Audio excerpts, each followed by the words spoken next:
আসসালামু আলাইকুম। আমন্ত্রণ সবাইকে আমাদের আজকের পর্বে। আশা করি আপনারা সবাই অনেক ভালো আছেন।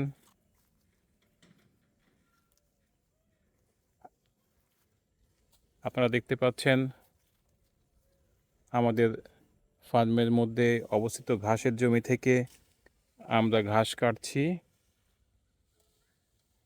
মাশাআল্লাহ, ঘাসের চমৎকার ফলন হয়েছে। সেই ফলনই আজকের এই ভিডিওতে আমি দেখানোর চেষ্টা করছি। এখানে একটা বিষয় উল্লেখ না করলেই না, এটা আমাদের দ্বিতীয়বারের ফলন।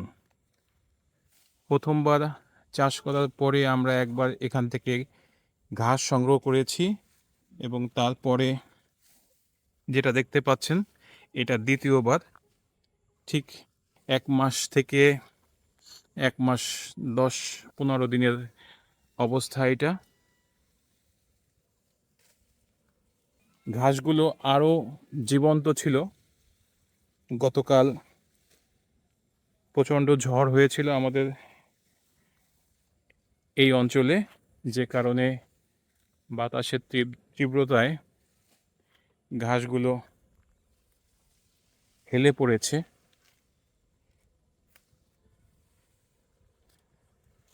আমাদের ফার্মের স্টাফ আবু তালিব, জেমস, আনোয়ার সবাই মিলেমিশে কাজ করছে।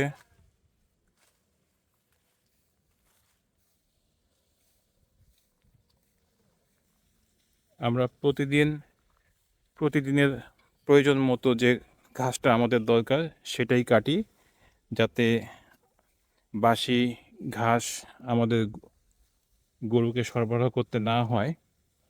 সে কারণে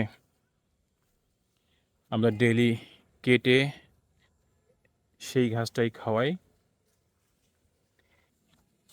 এখানে আরেকটি মজার বিষয় যেটা আমি আপনাদের সাথে শেয়ার করতে চাচ্ছি, সেটা হচ্ছে আপনারা একটা পাইপ দেখতে পাচ্ছেন। এই পাইপ দিয়ে আমরা আমাদের খামারের মধ্যে যে তরল সার তৈরি হয়, সেই প্রাকৃতিক তরল সারটাই আমাদের ঘাসের জমিতে আমরা পাম্পের মাধ্যমে সরবরাহ করি, যে কারণে একেবারে প্রাকৃতিক সার ব্যবহার করে, জৈব সার, আমরা সর্বোচ্চ ফলনটা নিশ্চিত করতে পারছি আমাদের ঘাসের জন্য। আপনারা দেখতে পাচ্ছেন পাইপ।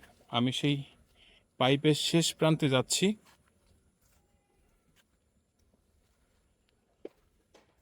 পাইপের শেষ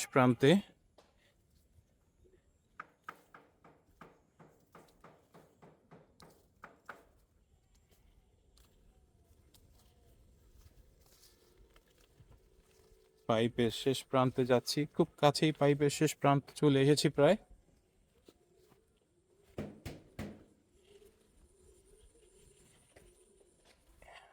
দেখুন সামনে যে ডোবাটা রয়েছে, এখানে আমাদের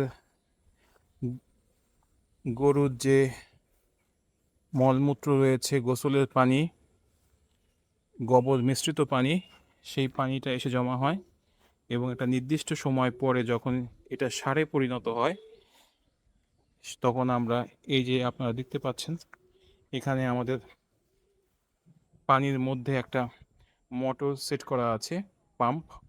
এই পাম্পটাকে আমরা পানির মধ্যে ছেড়ে দিয়েছি এবং এই পাম্পের মাধ্যমে আমরা এখানকার সার ঘাসের জমিতে সরবরাহ করি।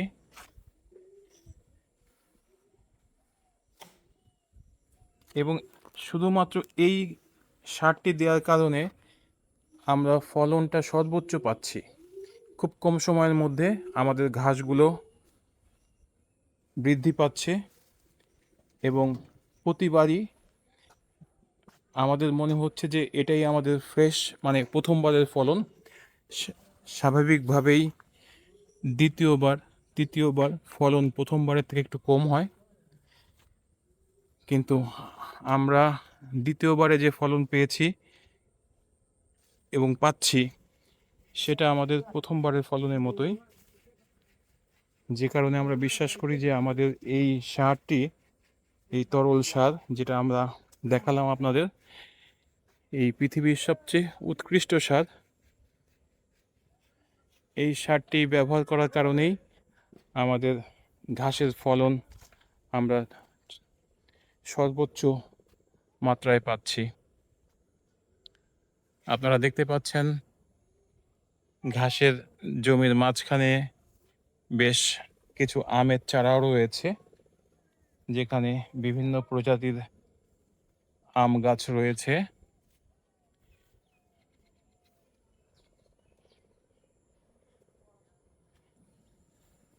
আজ এখানেই শেষ করছি, দেখা হবে পরবর্তী পর্বে। ততক্ষণ সবাই ভালো থাকবেন। আসসালামু আলাইকুম আ রহমতুল্লাহ।